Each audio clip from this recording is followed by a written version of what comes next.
तुम्ही संत माय बाप कृपावंत तुम्ही संत माय बाप कृपावंत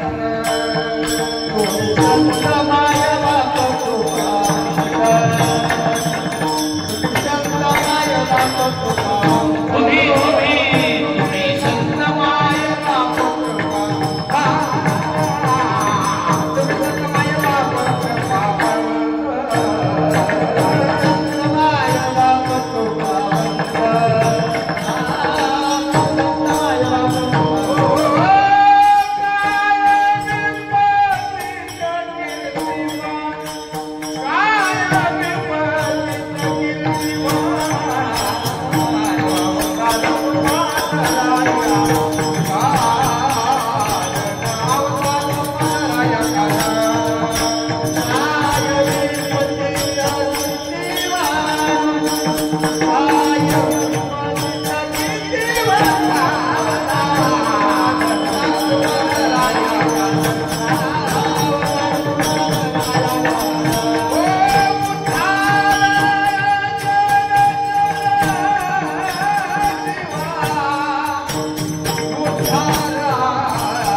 संत माय बाप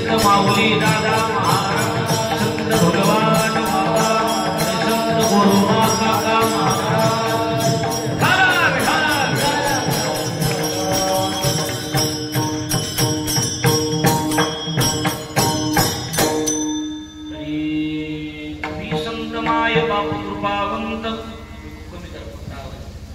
तुम्ही संत माय बाप तुम्ही संत माय बाप कृपावंत कायमी पतित कीर्तिवानू अवतार तुम्हा धराया कारण उतराया जन जडजी वाढावया सुख भक्तिभाव धर्म कुळाचार नाम विठोबाचे अवतार तुम्हा धराया कारण उतराया जन जडजी तुका म्हणे गुण चंदनाचे अंगी तुका म्हणे गुण चंदनाचे अंगी तैसे तुम्ही जगी संत जन अवतार तुम्हा धराया कारण उतराया जन जड जीवा श्री संताची या माझा चरणावरे संताची या माझा श्री संताची या माझा चरणावरे संताची या माझा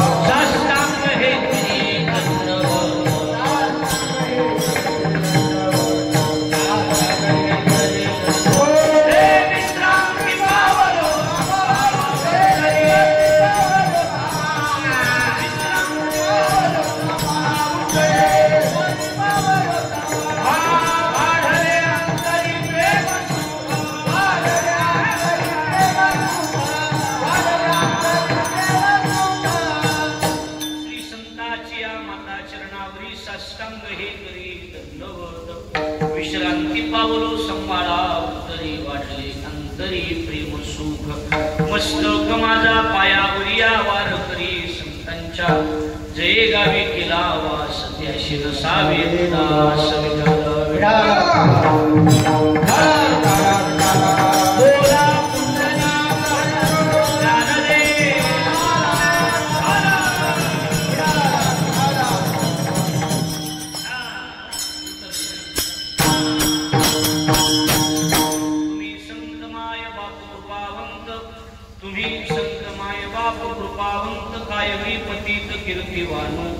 अवतार तुम्हा धराया कारण उतराया जन जडजी आप सब फक्त बोलू नका बोला शांत बसा हल पूर्ण हल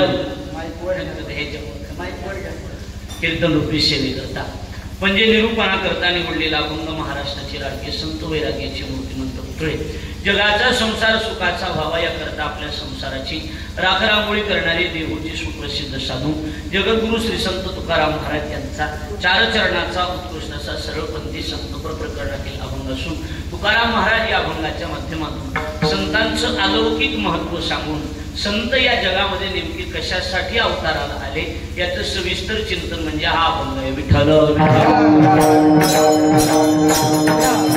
अखिल कोट ब्रह्मांड नायक रुक्मिणी प्राण संजीवन जगत आधार श्री पांडुरंग परमात्म्याच्या अस्थिमागा कृपेद्वारा मुक्त देवले तेजनिधी ज्ञानियांचे राजे साधकांचे मायबाप योग्यांची माऊली अनाथाची माय विश्वमाऊली ज्ञानोबाराय अखिल विश्वाच्या परमार्थामध्ये व्याप्त असणारे तत्वज्ञ संत श्रेष्ठ जगद्गुरु तुकाराम महाराज आदी करून 20व्या शतकातील ऐश्वर्य संपन्न संत भगवान बाबा आणि त्यांच्या पदस्पर्शानं पुनीत झालेला हा परिसर आहे. संत परीक्षित श्री संत गोरोबा काका महाराज आदी करून संत महंत भाविक उपस्थित माता भगिनी या सर्वांच्या पवित्र उपस्थितीमध्ये पुण्यभूमी पावन क्षेत्र आपलं देव धानोरा नावाचं गाव आणि या धानोरा नावाच्या गावामध्ये 20व्या शतकातील महान संत श्री संत माऊली दादा चक्रवाडीकर यांच्या 25व्या पुण्यस्मरण सोहळ्याच्या निमित्तानं गेल्या 25 वर्षापासून सुरू असणारा हा पारायण सोहळा हा कीर्तन सोहळा हा सप्ताह आणि 25 वर्षापासून सुरू असणाऱ्या अखंड हरिनाम सप्ताहातील आज रौप्य महोत्सवी वर्ष हरिभक्ती परायण व्याकरणाचार्य गुरुवर्य अर्जुनजी महाराज लाडगुरुजी यांच्या कृपाशीर्वादानं यांच्या मार्गदर्शनानं आपलं गाव परमार्थ करत आहे आणि त्यातच हा उत्सव या ठिकाणी संपन्न केला जातोय. माझा योग चांगला की आज या चालू असणाऱ्या उत्सवामध्ये माऊली दादांच्या पुण्यस्मरण सोहळ्यामध्ये 5वा दिवस आहे का 5व्या दिवसाची कीर्तन रूपी सेवा सर्व परिवाराच्या वतीनं कराड कुटुंबियाच्या वतीनं कार्यक्रमाच्या आयोजक संयोजक नियोजक या सगळ्यांच्या वतीनं या ठिकाणी ही सेवा माझ्या वाट्याला आलेली आहे. आता वातावरण त्याला बिघडलं त्याला आपण तरी काय करावं. खरं म्हणजे आता हे आज असं झालं हौसानं केला पती आणि त्याला कुठली रगत पिती असं नाही तर हौसानं कीर्तन घेतलेलं होतं आजचं बरोबर आहे का नाही. आज एकदम गावानं पण आता काय नाही इलाज आहे बरोबर आहे का नाही. म्हणून तरीही आपण वेळी वाकडी वाक पुष्पांजली प्रभू चरणी समर्पित करण्याचा प्रयत्न आपल्याला या ठिकाणी करायचा आहे. तुम्ही सगळेजण या ठिकाणी उपस्थित आहात, सगळे मंडळी उपस्थित आहे. भजनी मंडळ, गावातले सुधाकर महाराज, काका महाराज, आमचे रवी महाराज पवार गुरुजी आळंदीवरून आलेले आणि तेही माझ्यासोबत आले. नरसिंह महाराज मोरतळे चांगले कीर्तनकार आहेत. मला वाटते भागवत चालू ना, भागवत दिनकर महाराजांच्या मुखातून 7 दिवस या ठिकाणी भागवत कथा संपन्न होते. महाराजही या ठिकाणी उपस्थित आहेत. आपल्या सगळ्याला मनापासून धन्यवाद. माऊली पक्वाज वाजवायला पण आमच्या आबांचा चिरंजीव, तुम्हाला सगळ्याला मनापासून धन्यवाद देतो. आणि झालेली कीर्तन आपलं कीर्तन सेवेला सुरुवात करतो. विठ्ठल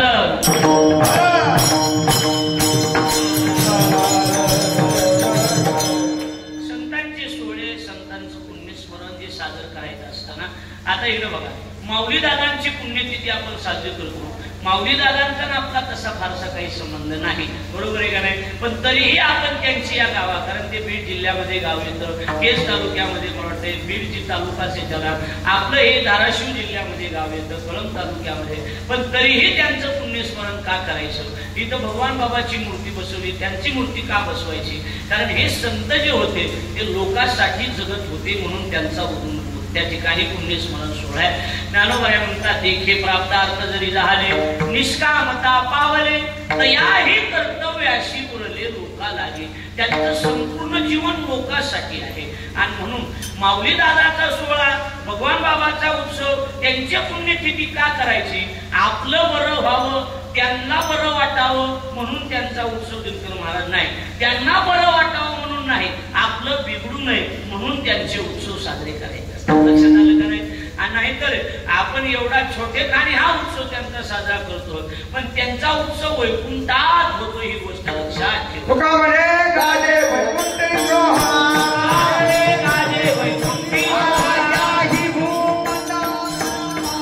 याही भूमंडळा माझी गाजे, याही भूमंडळा गाजे वैकुंठी सोहळा, याही भूमंडळा माझी कीर्ती. या भूमंडळात संतांची कीर्ती आहे, पण संतांचा सोहळा वैकुंठात साजरा होतो. कुठं साजरा होतो? वैकुंठात. स्वतः देव त्यांचा आनंद उत्सव सोहळा, त्यांचे पुण्यस्मरण सोहळे देव साजरा करतो. म्हणजे त्यांच्या पुण्यतिथीला पुण्यतिथी का म्हणतात? पुण्यात्मा म्हणजे महात्मा ज्या तिथीला देह ठेवतो त्या तिथीला पुण्यतिथी असं म्हणतात. आणि तो हा पर्व काळ आहे. आणि म्हणून आपण दादांचा, माऊली दादांचा उत्सव या ठिकाणी साजरा करत आहोत. माऊली दादा म्हणजे की प्रपंचामध्ये राहून परमार्थ कसा करावा हे शिकवणारे संत म्हणजे चाकरवाडीचे माऊली. लक्षात आलं का नाही? नम्रता ही तेवढी, देणे को नरान, लेने को हरिना, करने को लीनता आणि डुबणे को अभिमान, हे दादांचं मुख्य वाक्य असायचं. आणि म्हणून अलीकडच्या काळातले संत, कदाचित भगवान बाबाला आपण बघितलं नसेल, चाकरवाडीचे माऊली आपण बघितलेले आहेत बऱ्याच लोकांनी. त्यामुळे आपलं सद्भाग्य आहे की असे महात्मे आपल्याकडे येऊन गेले, आपण त्यांचा उत्सव साजरा करत आहोत. हे आपलं पुण्यातही ते जन्मातलं पुण्य असेल, नाहीतर पुण्य नसेल तर त्यांचे सोहळे साजरे होत नाहीत. तिळ तिळ पुण्य साचा पडे,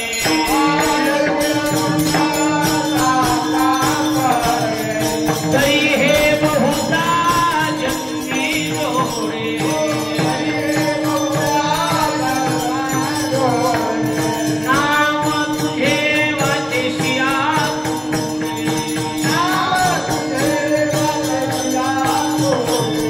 समागम घडे संताचा, समागम घडे संताचा,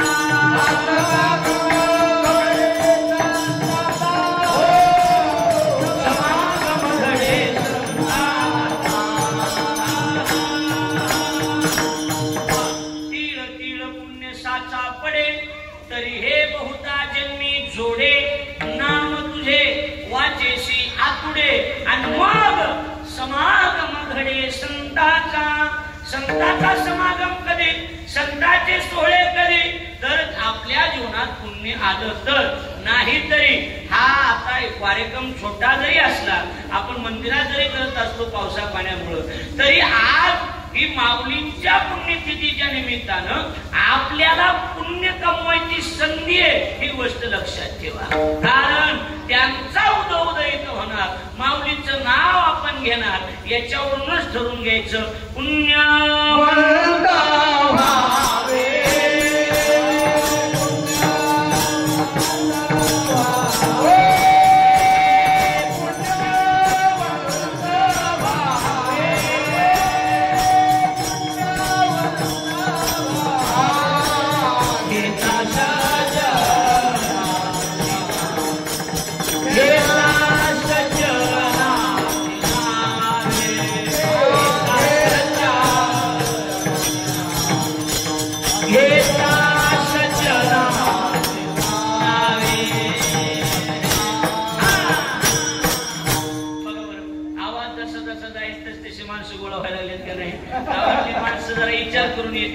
आवाज चांगला आला तर जायचा, उगम मरेल महाराज असला तर न मग बरोबर आहे.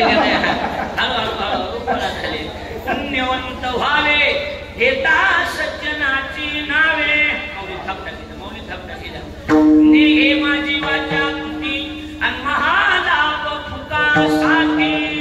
थोडक्यात त्यांचा सोहळा आपण साजरा करतोय कारण त्यांचं जीवन अलौकिक स्वरूपाचे. कसल्या बोलू नका शांत बसा. त्यांचं जीवन अलौकिक स्वरूपाचे, अलौकिक स्वरूपाचं जीवन आहे. आता प्रकार दोन आहेत, एक अलौकिक प्रकारचं जीवन आहे आणि दुसरं लौकिक प्रकारचं जीवन आहे. गुरुजी, अलौकिकता आणि लौकिकता, तुम्ही आम्ही जे आहोत ते आपण कशाला भरलेली माणसं आहेत? लौकिकतेला. तुम्ही आम्ही लौकिकामध्ये बोलतो. एवढे साठे महाराज जरी असतील, दिनकर महाराज जरी असतील, सुधाकर महाराज, रवी महाराज, आपण कुणी असतो, आपल्याला लौकिकता प्यारी हे मान्यच करावं लागेल. आपलं कुणी लोकांनी, चार लोकांनी कौतुक केलं की आपल्याला समाधानच वाटतंय का नाही सांगा. पण संतांचं तसं नाही. संत अलौकिक आहे, स्वतःची लौकिकता झाकून ठेवतात ना. ज्ञानोबाच्या भाषेत चातुर्य लपवी, महत्व हरवी आणि विषयपण मिळवी. आवडती जगा माझी, जगामध्ये चातुर्य लपवतात, महत्व हरवतात आणि वेड्यासारख्या समाजामध्ये राहतात. म्हणजे त्यांना लौकिकतेची गरज नाही. ज्यांना लौकिक जगाशी काहीही संबंध नाही त्यांचं जीवन अलौकिक. लक्षात आलं?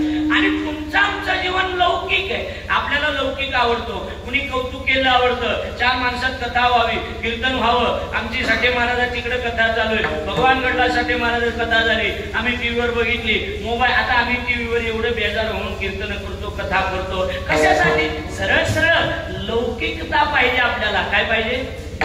लौकिकता पाहिजे. आमचं नाव घेतलं पाहिजे, महाराजांनी आमचं नाव घेतलं पाहिजे. 50 रुपये दिले तर 3दा विचारतोय माझं पुकारलं का म्हणून. लौकिकता पाहिजे आपल्याला. आपल्याला काय पाहिजे? लौकिकता पाहिजे. लौकिक जीवन जगाचं, अलौकिक जीवन संतांचं. प्रकार सांगतो, फरक सांगतो. अलौकिक कशाला म्हणतात बघा. अलौकिक कशाला म्हणतात? लौकिक जगाला ज्याची किंमत कळत नाही त्याला अलौकिक म्हणतात. काका बघ, लौकिक जगाला ज्याची किंमत नाही त्याला काय म्हणतात गुरुजी? अलौकिक म्हणतात. एक. दुसरा मुद्दा, पंचमहाभूतामध्ये जे तत्व अडकत नाही त्याला अलौकिक म्हणतात. 2.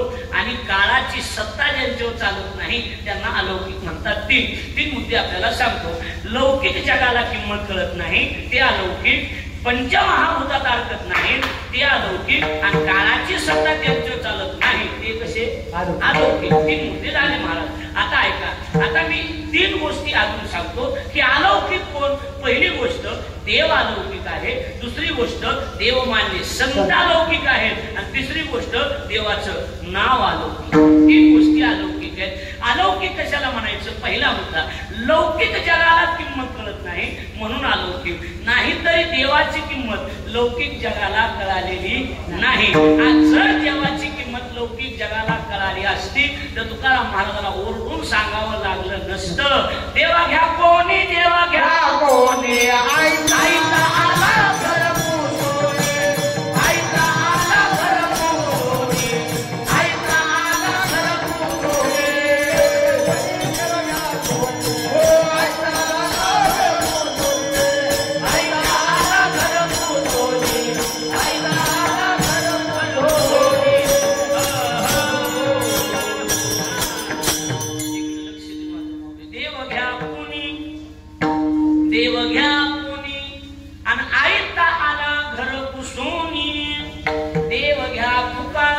देव घ्या फुकट आहे, बरोबर आहे का नाही?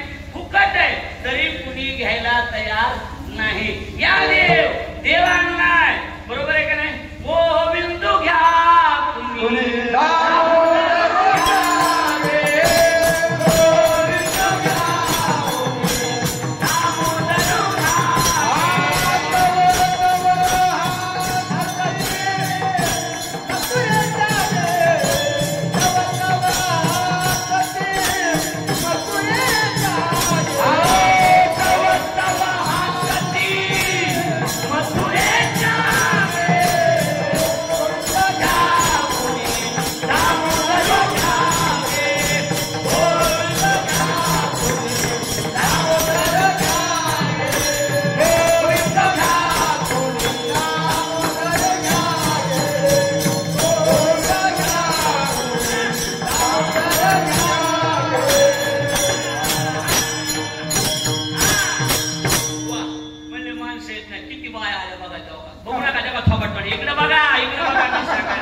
देवाची किंमत लौकिक जगाला जर कळाली असती तर देवाला डोक्यावर घेऊन समाजापुढे देव घ्या म्हणण्याची वेळ आली असती का?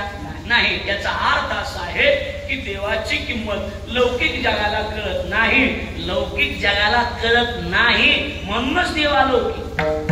कळते का तुम्हाला? म्हणूनच देव अलौकिक. दुसरा मुद्दा, देव का लौकिक आहे? पंचमहाभूतामध्ये देव अडकत नाही. नव्हे पंचमहाभूताला निर्माण करणाराच देव, बरोबर आहे का नाही?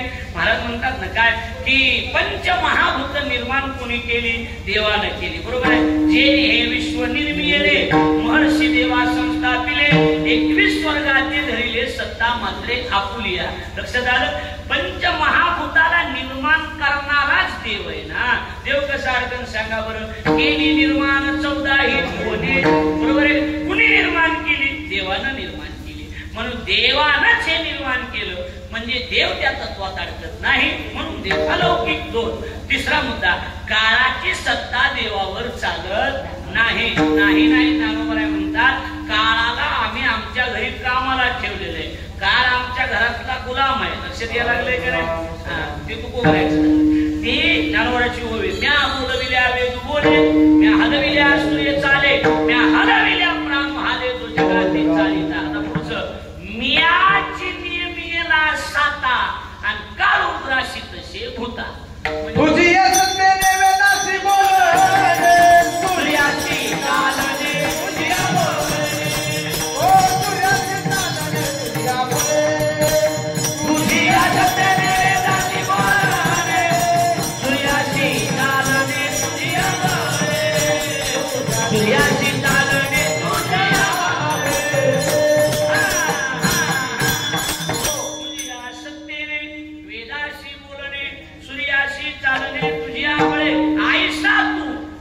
समर्थ ब्रह्मांडाचा धनी वर्म हे जाणोनी शरण आलो. थोडक्यात काळाची सत्ता देवावर चालत नाही म्हणून देव अलौकिक. पंचमहाभूतात अडकत नाही गुरुजी म्हणून देव अलौकिक. आणि जगाला किंमत कळत नाही म्हणून देव अलौकिक. एक मुद्दा. दुसरा मुद्दा, देवाचं नाव का अलौकिक आहे? का अलौकिक आहे? त्याचं कारण जगाला, या लौकिक जगाला देवाच्या नावाची किंमत कळत नाही. आज जर कळाली असती तर तुम्ही इथं हात बांधून बसला नसता. तुम्ही कीर्तनात विठ्ठल विठ्ठल भजन म्हणून टाळ्या वाजवल्या असत्या, बरोबर आहे का नाही? म्हणतायत त्या तुम्ही वाजवत नाही, बरोबर आहे का नाही? विठ्ठला विठ्ठला आताशी किंमत कळाली सांगितल्यावर, बरोबर आहे? म्हणजे जगाला नावाची किंमत, देवाच्या नावाची किंमतच कळत नाही. तसं जर सजनाव विचार केला तर देवाच्या नावात जेवढी ताकद आहे तेवढी 2 तासाच्या कीर्तनात बी ताकद नाही. एवढी ताकद आहे महाराज, पण लोकाला त्याची किंमत नाही. नावाला सोपं आहे पण एखादा घेऊ जाणं. ज्ञानदेव म्हणे नाम हे सुलभ, जरूर सुलभ आहे पण सर्वत्र दुर्लभ. घेणारा सर्वत्र दुर्लभ आहे आणि एखादाच असतो विरळा जाणे. म्हणजे किंमत कळत नाही देवाच्या नावाची. आता आपल्या गुरुजींनी जवळजवळ 400 सप्ते सुरू केले रामकृष्णारीचे. केले का नाही महाराज? कशासाठी रामकृष्णारीचे सप्ते सुरू केले? त्याचं कारण एकच आहे की आता 7 दिवस रामकृष्णारी झाला का तुमचे? झाला का? आता झाला का नाही? आता होणार आहे. म्हणजे आता श्रावणात तुमचा 7 दिवस रामकृष्णारीचा सप्ताह झाला की जेवढे वर्षभर पाप झाले होते तेवढे पाप जळून जाणार आणि नवीन पाप करायला तुम्ही मोकळे होणार. लक्ष द्यायला लागले? याचा अर्थ असा नाही. म्हणजे जळतील पापे जन्मांतरीचे जन्मोजन्मांतरीचे पाप जाळण्याची ताकद देवाच्या नावात आहे. म्हणून तरीही त्या नामाची किंमत त्या लोकांना कळत नाही. बरेच म्हणते ना काय लावलं किंवा हे माणसं नाचवायचं गुरुजीने म्हणते का नाही? माणसं बरेच सांगा नावं ठेवते. पण कसे नाम संकीर्तनासारखी ताकद जगात कशातच नाही. अवघे लाभ होते एका या चिंतने नाम संकीर्तने. गोविंदाच्या नावानं जगातले सगळे लाभ तुमच्या पदरात पडतात. पण जगाला त्याची किंमत कळत नाही. थोडक्यात म्हणून देवाचं नाव अलौकिक आहे एक मुद्दा. दुसरा मुद्दा, पंचमहाभूतात देवाचं नाव अडकत नाही. का अडकत नाही? या जगामध्ये सर्वात व्यापक पृथ्वी आहे. काय व्यापक आहे? पृथ्वी. पृथ्वीपेक्षा व्यापक आप आहे. आपापेक्षा व्यापक तेज आहे. तेजापेक्षा व्यापक वायू आहे. वायूपेक्षा व्यापक आकाश आहे. आणि आकाशापेक्षा व्यापक गगनाहुनी वाढला.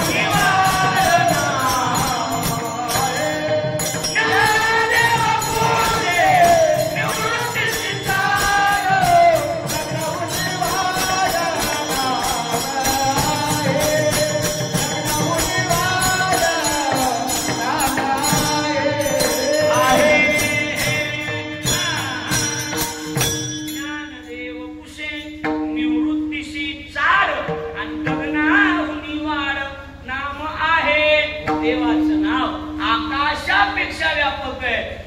म्हणून पंचमहाभूतात ती अडकत नाही. म्हणून देवाचं नाव अलौकिक. 2. तिसरा मुद्दा, काळाची सत्ता देवाच्या नावावर चालत नाही. देवाच्या नावावर काळाची सत्ता चालत नाही. नुसतं नाम जरी घेतलं तरी दड दड दड दड दुडू दुडू बळ सुटला कणिकारा बापुडिया रे शिवनाम शीतळम की शिविता बापुडिया रे. अहो देवानं स्पष्ट सांगितलंय जिथं माझं नाव घेतलं जात असेल त्या यमधर्मानं सांगून टाकलेलं सेवकाने. काय? यमधर्म सांगे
त्याच्यामुळं नामावर काळाची सत्ता चालू शकत नाही, म्हणून नाव अलौकिक. पंचमहाभूतात अडकत नाही म्हणून नाव अलौकिक. आणि जगाला किंमत नाही म्हणून नाव अलौकिक. देव अलौकिक कळलं, नाम का अलौकिक कळलं.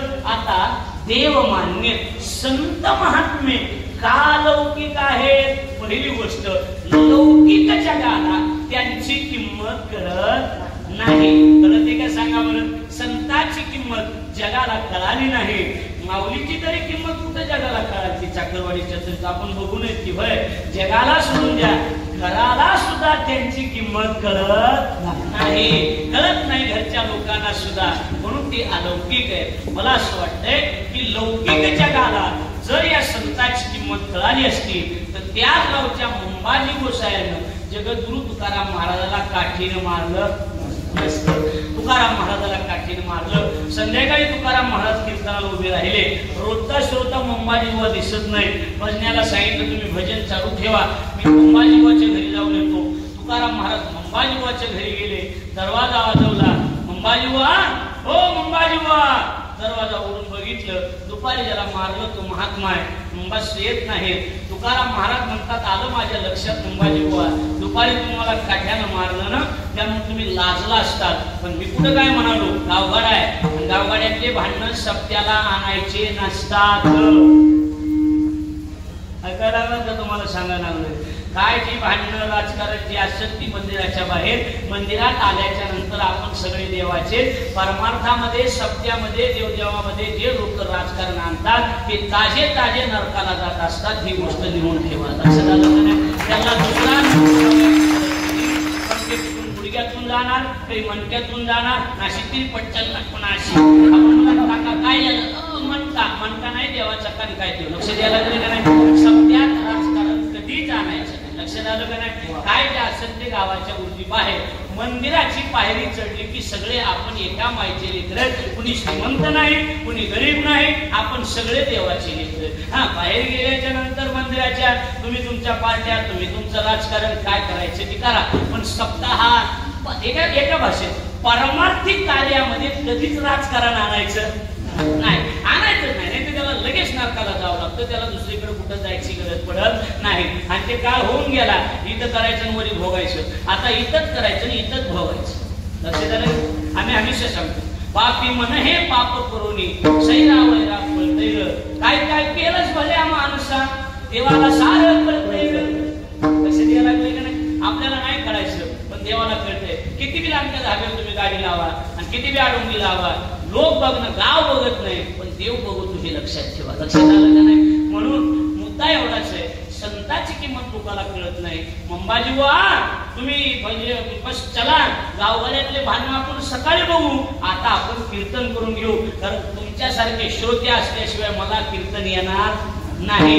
कारण तुकोबरायला मुंबाजी गोसायासारखा श्रोता भेटत नव्हता मला. रामेश्वर भट्ट म्हणजे दशग्रंथी ब्राह्मण होता. सगळं त्याच्या मुखोद्गत होतो. वेदशास्त्राचा अभ्यास विरोधाच्या ठिकाणी असतो आणि अभ्यास अभ्यासाच्या ठिकाणी. लक्षात आलं का नाही. आणि मग चला मुंबाजी येत नाहीत, लाजले ना. तुकोबराय म्हणतात असं करतो, तुमच्या हात बुक्या घातल्या ना मला आणि पायानं लाथा घातल्या, त्यामुळे तुमचे हातपाय दुखायले असतील. अगोदर मी तुमचे हातपाय चुकवून देतो आणि मग नंतर आपण कीर्तनाला जाऊ. सांगा असा महात्मा कोणी जगाच्या पाठीवर आहे का ज्यानं आपल्याला लाथा बुक्या मारल्या त्याच्या हातपाय चुकवून देऊन कीर्तनाला नेणारा असा एखादा महाराज आहे का.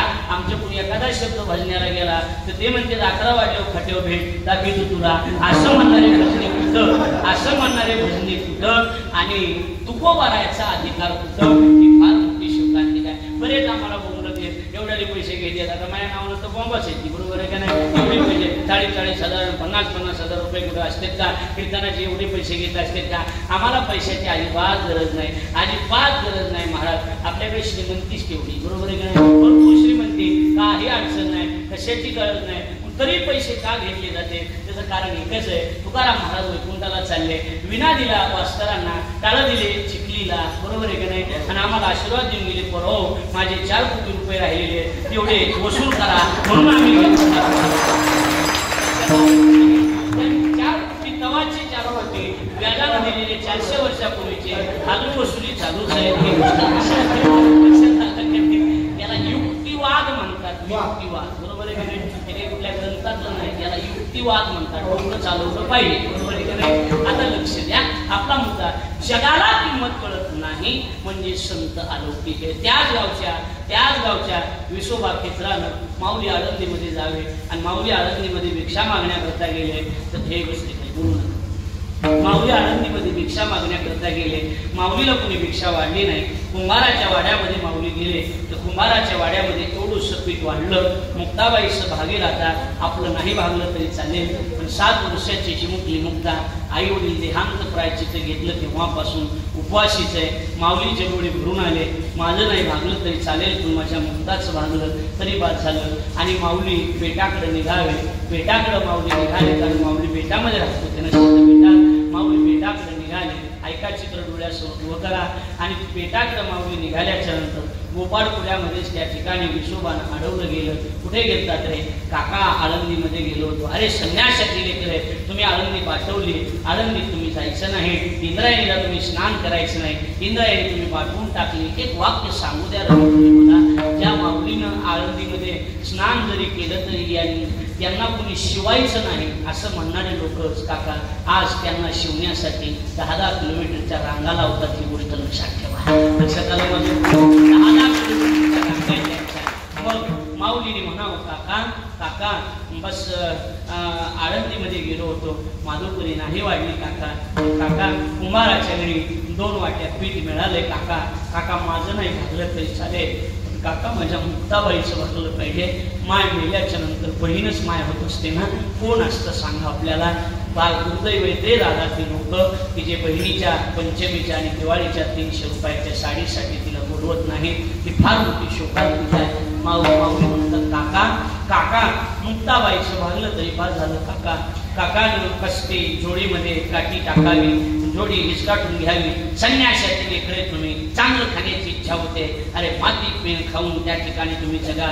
अजिबात तुम्ही आळंदीत यायचं नाही. काठी उडली गेली, काठीनं जोडी फाळली गेली, खाली पीठ पडलं गेलं. माऊलीच्या कानाखाली काळकण सापट मारली. माऊली म्हणत होते काका असं करू नका हो काका मारू नका हो काका मारू नका म्हटल्याच्या नंतर पुन्हा एक माऊलीच्या कानाखाली चापट मारली. 10-11 वर्षाची माऊली. मायबाप लहानपणातच गेले होते ना दादा. मायबाप मेल्याच्या नंतर कोण असतं सांगा ना.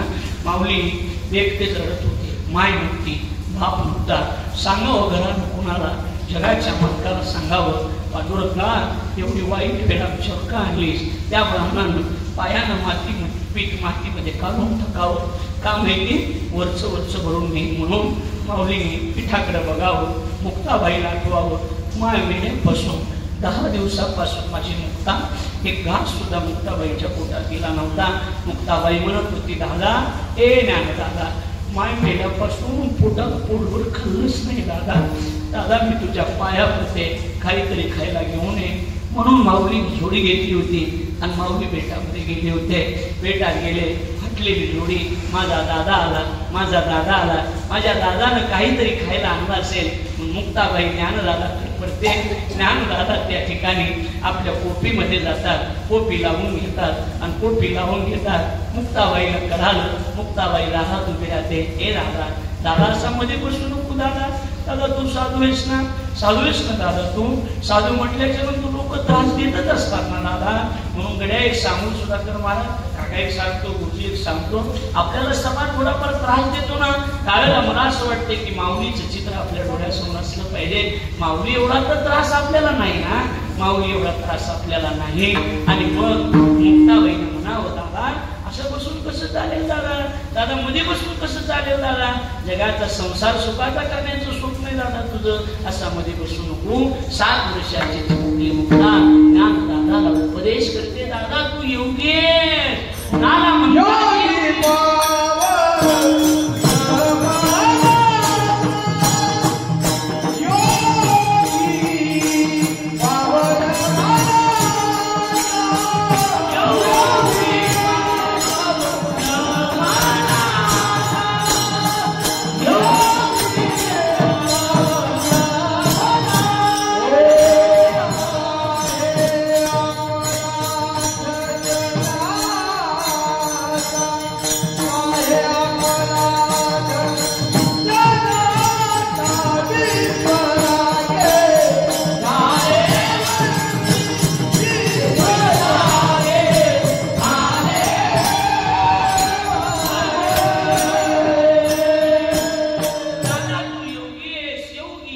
पावन मनाचा सहाय्य अपराध जनाचा जगाचे अपराध सहन करतो तो योगी असतो.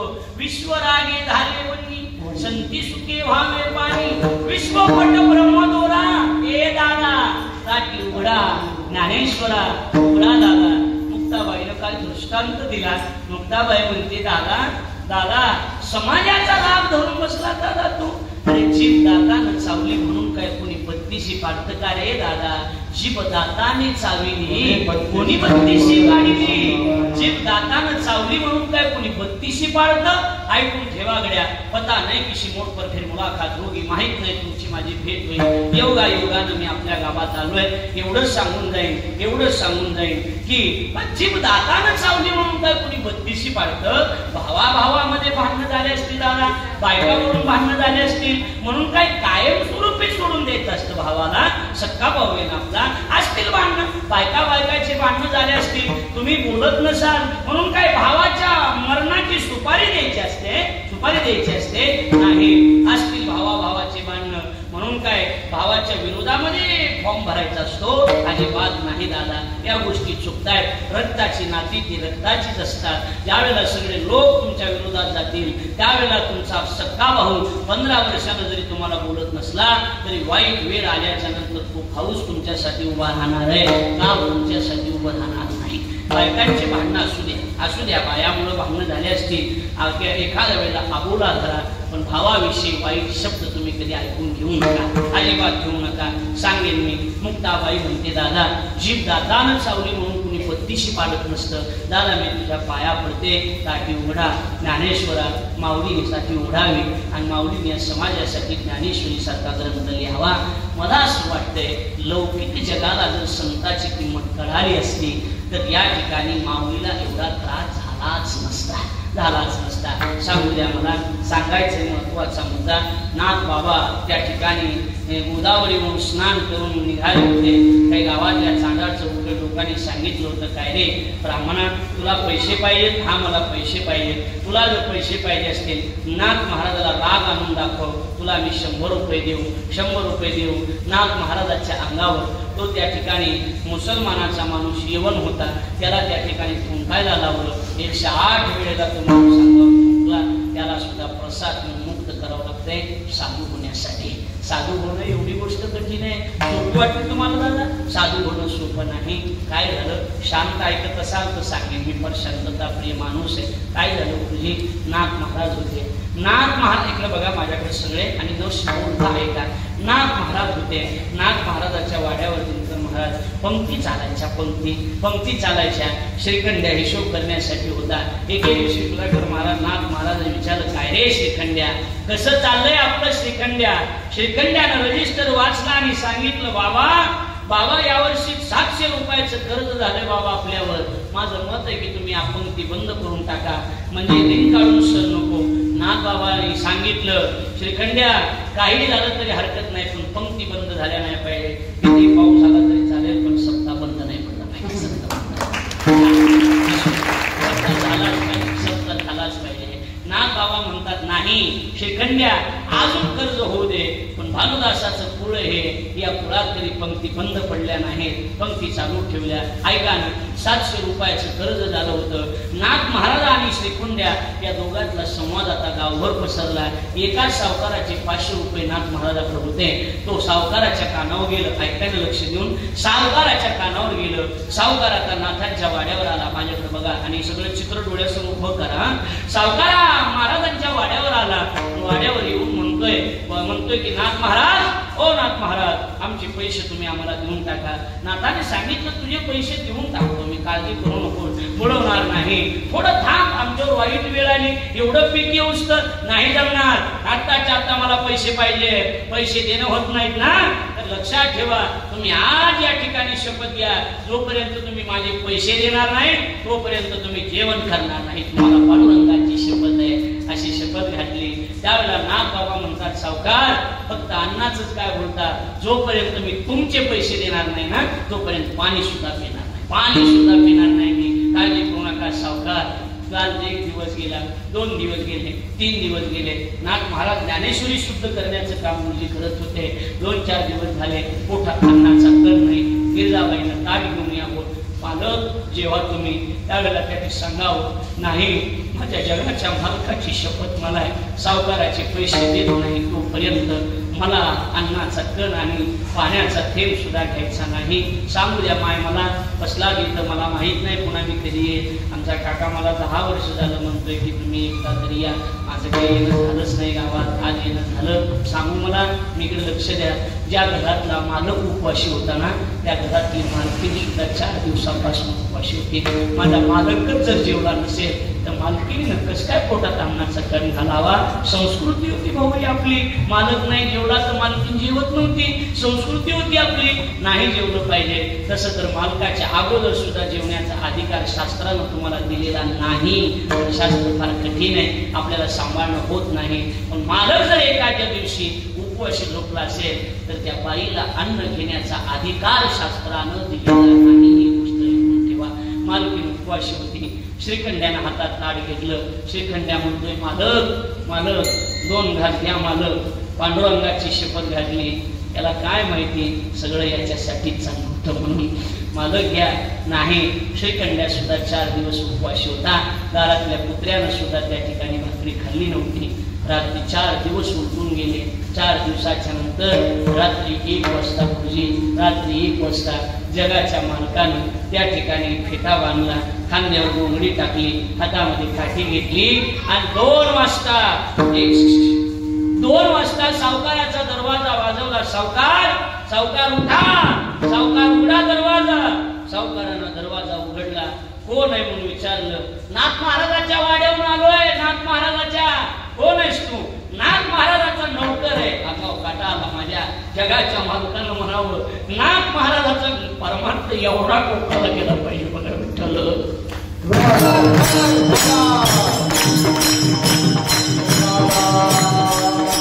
परमार्थ इथवर जावा. जगाच्या मालकानं नाथ महाराजाचा नौकर आहे, त्यांच्या वाड्यावरून आलो. सावकार 4 दिवस झाला आमच्या मालकानं अन्न खाल्लं नाही. सावकार मालकीन उपवाशी. तुमचा हिशोब करा सावकार. पैसे द्यायला आलोय. तुम्हाला थोडी तकलीफ होईल. रात्री 2 वाजता हिशोब केला. ऐकताना लक्ष देऊन 2 वाजता हिशोब केला. 2 वाजता आणि अशी पिशवी काढली. जेवढे होते तेवढेच भरले. तुमचे पैसे घ्या. पावती घेतली. जगाच्या मालकानं ज्ञानेश्वरीत पावती ठेवली आणि ज्ञानेश्वरीत पावती ठेवून देव गुप्त झाला. श्रीखंड्याच्या रूपात आला. सकाळ झाली. सकाळ सावकाराची बायको पूजा करायला बसली. रोज मूर्तीची पूजा करायची. रोज मूर्ती हसायची. आज मूर्ती नाराज होती. त्याला बायकोनं सांगितलं, समाधक नाथ महाराजाला तुम्ही त्रास दिल्यामुळे मूर्ती आज बोलत नाही, मूर्ती आज हसत नाही, नाराज आहे. जा तुम्ही नाथ महाराजाची माफी मागून या. सावकार नाथ महाराजाच्या वाड्यावर आले. नाथाने हात जोडले. सावकार देतो पैसे तुमचे, देतो तुमचे, कुठं पडून जाणार नाही. भानुदासाचं पुढे लक्षात ठेवा, रुपया बुडणार नाही.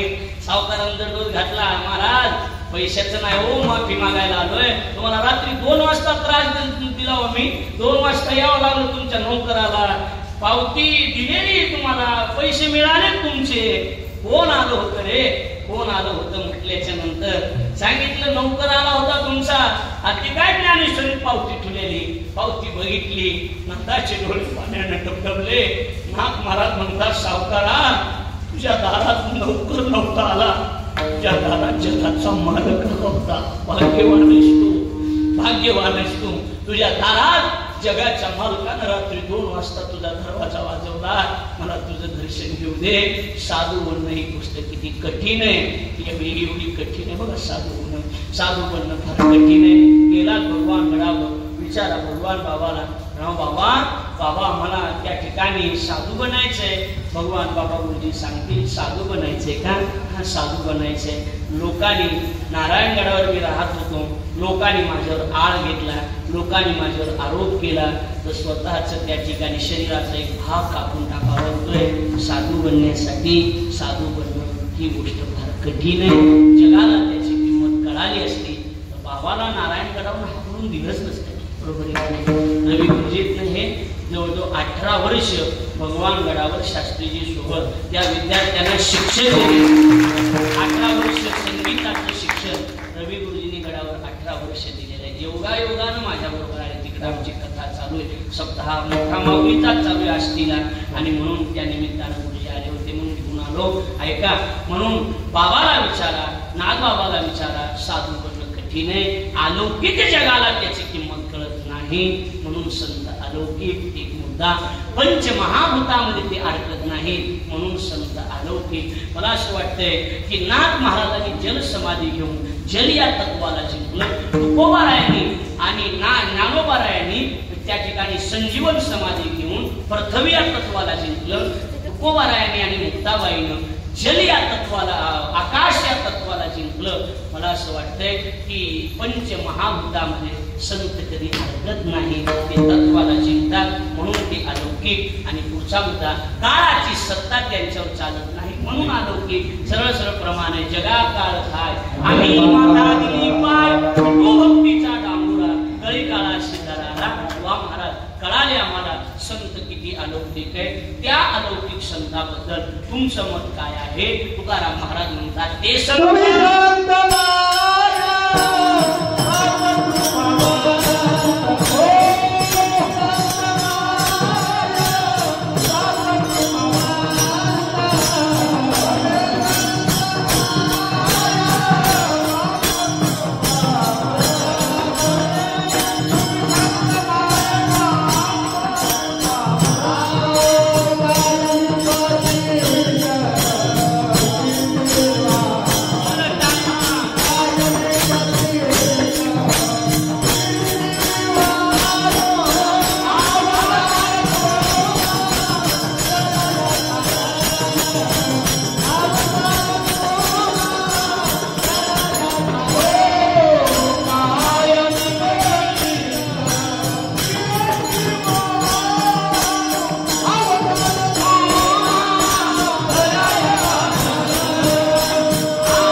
संत आहे आणि नुसते संत नाही, ते माझे मायबाप आहे.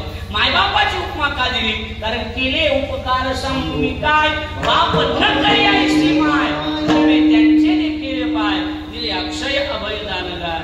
त्यांनी मायबापापेक्षा जास्त उपकार केले म्हणून ते आमचे मायबाप आहेत. तुम्ही संत माय, तरी महाराजांनी चांगली चाल म्हणली, नाहीतर त्याचा गोंधळ होतो. तुम्ही संत माय, बाप माय एकीकडे बाप एकीकडे होते. बरोबर आहे? ते काय असते, मायबाप एकीकडे म्हणावं लागतंय आणि कृपावंत एकीकडे म्हणावं लागतंय. लक्षात द्यायला, त्याला म्हणलं मायबाप एकीकडे म्हणा. तो म्हणा, महाराज बाप टाळीत बसत नाही, माय चालत येत नाही, काय करायचे तुम्ही सांगा. म्हणून तुम्ही संत माय बाप, कृपावंत. तुम्ही मायबाप आहे, नुसते मायबाप नाही तर कृपावंत आहे. तुम्ही जर एखाद्यावर कृपा केली तर होता कृपा तुमची पशु बोले वेद. तुमची कृपा झाल्यावर पशु सुद्धा वेद बोलू शकतो. तुमच्या कृपेनं काय होत नाही, काय होणार नाही तुमच्या कृपेनं. माऊली दादांची कृपा झाली, माऊली दादाच्या गाडीतलं डिझेल संपलं गुरुजी एकदा, तर माऊलीनी पाणी आणलं आणि गाडी टाकलं, गाडी चालायला लागली. काय कृपा आहे त्यांची सांगा बरं मला. कृपा ही महाराज. अधिकारी संत भगवान बाबा, अधिकारी संत वामन भाऊ, अधिकारी संत हो. वामन भाऊच्या दिंडीमध्ये भजन्या चाल म्हणायला आला. दिंडीमध्ये अशी सुंदर चाल म्हणजे सुधाकर महाराज तुम्ही जसे म्हणतात तसे चांगली चाल. लोक म्हणले वा वा वा वा काय चाल म्हणली. भाऊ म्हणले पण तू दिंडीत येणारच का पंढरपूर बसतो? म्हणला नाही, म्हैस यायला झाली, माझी म्हैस यायला झाली, त्याच्यामुळे मला हार म्हणले. भाऊ म्हणले म्हशीचं होत असते तू चल. नाही म्हटलं माझ्याशी कुणाला दार काढू देत नाही. बरोबर आहे का नाही? दार काढू देत नाही. भाऊ म्हणले होत असते चल. नाही जमणार नाही मला, मी पुन्हा पंढरपुरात येतो. भाऊ म्हणले म्हैस मेल्यावर आता मरत येत म्हणलं. आता काय वाचत आता कस तुम्ही नाही, पण आता बहुतेक मरणारच आहे मला. तुमच्याच पंढरपूर शब्द गेला म्हणजे म्हैस मरणारच आहे. गेला महागारी. 2 दिवसांनी पुन्हा दिंडीत दिसला. भाऊ म्हणले म्हैस परवा दिवशी पिली म्हणला. तुम्ही म्हणला तवाच म्हैस पिली, मी जायला मातीच करून आलो म्हणला. अधिकारी त्यांच्या तोंडातून शब्द गेला, खोटा होत नाही म्हणून त्यांना कृपावंत म्हणतात. कसले म्हणतात? कृपावंत. अधिकारी सांगू भगवान बाबासारखे आहेत महाराज अधिकारी, आज त्या गादीवर डॉक्टर न्यायाचार्य नामदेव शास्त्री सारखी माणसं PhD झालेले. आपलं सगळ्याचं भाग्य की कुलगुरू असावा तर नामदेव शास्त्री असावा. आपलं काय बघा, आपले गुरु वेगळे असतात आणि कुलगुरू वेगळे असतात, बरोबर आहे का नाही. आता आपले गुरुजी आहेत, बरोबर आहे का नाही. आपल्या भागात गुरुजी आपले गुरु आहेत, पण आपल्या सगळ्या कुळाचे गुरु म्हणजे भगवान बाबाची गादी. कुळाची गुरु आहेत ते, कुलगुरू म्हणायचं त्याला. कुळ, वंश, जात. आपले हा जो समाज आहे मुळात हा राजस्थान मधला समाज आहे आणि याला लाड वंजारी म्हणतात. कोणते वंजारी? लाड वंजारी. ते भाट येते बघा, ते तुम्हाला सांगते. मग हा जे समाज आहे ना, हा समाज हा या जे कुळ आहे या कुळाचे कुलगुरू कोण? भगवान. लक्षात आलं का नाही. ही पद्धत आहे आपली, ही परंपरा आहे आपली. म्हणजे मुद्दा एवढाच आहे की ते कृपावंत आहेत, ते अधिकारी आहेत. अहो आता गुरुजी साक्षीला तिथं एवढी कृपा करू शकतात, एवढी कृपा आहे महाराज. आज नारळी सप्ताहामध्ये 5 लाख गुरु असतात, बरोबर आहे का नाही. सप्ताहात तिथं वयस्कर वयोवृद्ध महाराजांना, पण आज भगवान बाबांनी माझ्यावर कृपा केली. 7 दिवस मी भागवत सांगायला होतो म्हणून सांगा. बघितलं असेल की आपण रोज तेवढ्या लोकांना भागवत सांगण्याची कृपा आहे त्यांची कृपा झाली की काही होऊ शकते. म्हणून ते कृपावंत आहेत. काय मी पतित कीर्तिवान, मी त्यांची काय कीर्ती वर्णन करू. आपली कृपा होत नाही, माझा आशीर्वाद कोणालाच लागणार, त्याच्यामुळे मी द्यायला गेलो कोणाला. गेल्या वर्षी मी त्यांना दिदीचा आशीर्वाद देता म्हणलं तुमचं कल्याण होईल. काल मी त्याला सांगा गेलो आपली दिदी यावं लागतंय. ते म्हणलं पण आशीर्वादाच बरं आहे म्हणला, तुमच्या आशीर्वादानं 10 एकर ऐकलंय म्हणला, आता घराला गेलंय बघायचं. फिरायला पडलंय आणि मशीन मध्ये मला रांगवा कुठं नादी लागला बसावं काय नादी लागा काय सांग. परवा दिवशी कळालं जे आहे म्हणलं जे आहे. 2 महिने झालं लग्न होऊन. मी बरं आहे महिनाभर बरं चाललं, आता महिन्यानं असं आहे. मी महिन्यानं असं आहे, मग 6 वर्षानं असं करू म्हणलं. सांग वाटून वाटून घेतली. एक नेतृत्व सांभाळायचं, मी सांभाळायचं. कुठं सांग म्हणलं कुठं लय आवड आहे. कदर मी हातात धरलं, सासऱ्याच्या हातात हातीला सांभाळायला म्हणलं. असली पूर्वी जन्माला घातली म्हणलं. हा तुमच्या कर्माची फळं आम्हाला भोगायची वेळ आली म्हणलं. बघा म्हणलं सांभाळायला. सासरा म्हणला एकच फळ तुम्हाला दिले, आपलं झाड मी सांभाळायला माझ्याकडे बघा. एक दिवशी फोन लावला म्हणलं मामा काय बघा म्हणलं तुमची पोरगी म्हणलं मला भांडे घासा म्हणायला लागली. ते म्हणजे माझ्या हात बोलले माझे घासाय झाले की फोन लावला. कंपनी अशी म्हणजे प्रोडक्ट तर असेच असणार आहे. त्यांची कृपा झाली काहीही होऊ शकते, पण ती कृपावंत आहे त्यांचं वर्णन माझ्या वाणीनं शक्य नाही. पण मला असं वाटतंय ते संत जे अवताराला आले त्याचं कारण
जड उद्धरिले आणि पुरुषही केले स्त्री